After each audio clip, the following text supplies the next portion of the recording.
soir de Ligue des Champions, soir de grand spectacle. On a eu des quarts de finale aller absolument électriques, avec des géants face à face et des scénarios à couper le souffle. Alors accrochez-vous bien, on décortique tout ça. On a donc eu 2 affiches de rêve et 2 victoires à l'extérieur. Mais attention, sur des scénarios complètement différents. Alors qu'est-ce qui a vraiment fait la différence sur le terrain? C'est ce qu'on va voir tout de suite en commençant par le premier choc. Allez, on part tout de suite à Madrid, dans l'ambiance survoltée du Santiago Bernabéu pour une affiche de légende, Real Madrid contre Bayern Munich. Et le score final 2-1 pour les Bavarois. Une victoire hyper précieuse obtenue chez le Real. Mais alors comment le Bayern a-t-il réussi ce coup de force? En fait, tout a basculé en l'espace de quelques petites minutes, juste autour de la mi-temps.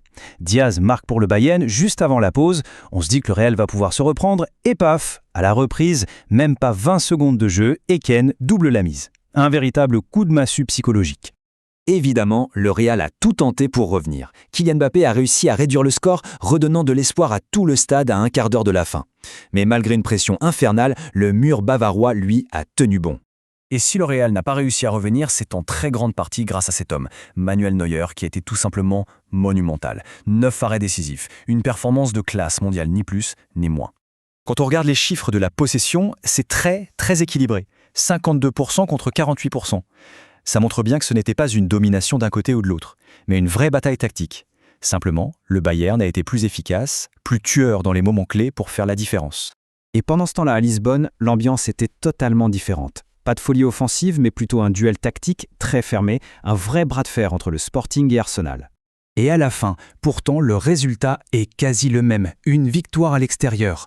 Un tout petit but à 0 pour Arsenal, mais alors qu'est-ce qu'il a fallu être patient pour le voir?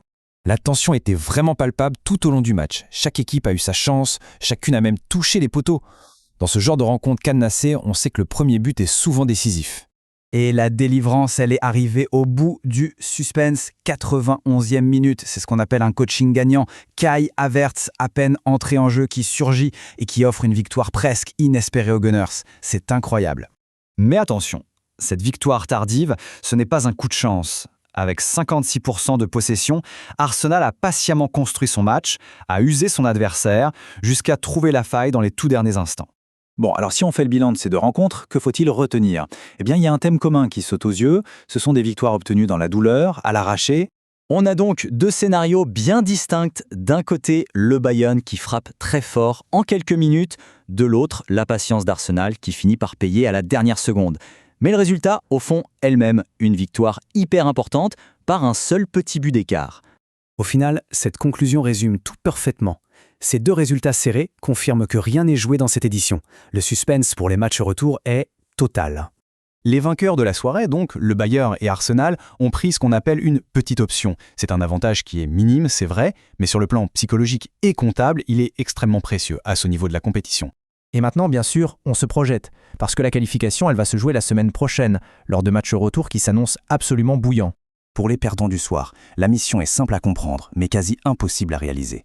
Le Real Madrid va devoir aller s'imposer dans la forteresse de l'Allianz Arena à Munich.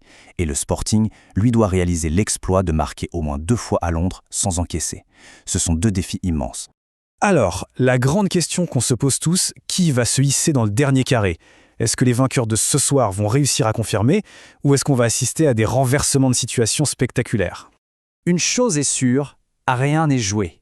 Le verdict final tombera la semaine prochaine et ça promet encore des émotions incroyables. La magie de la Ligue des Champions ne fait vraiment que commencer.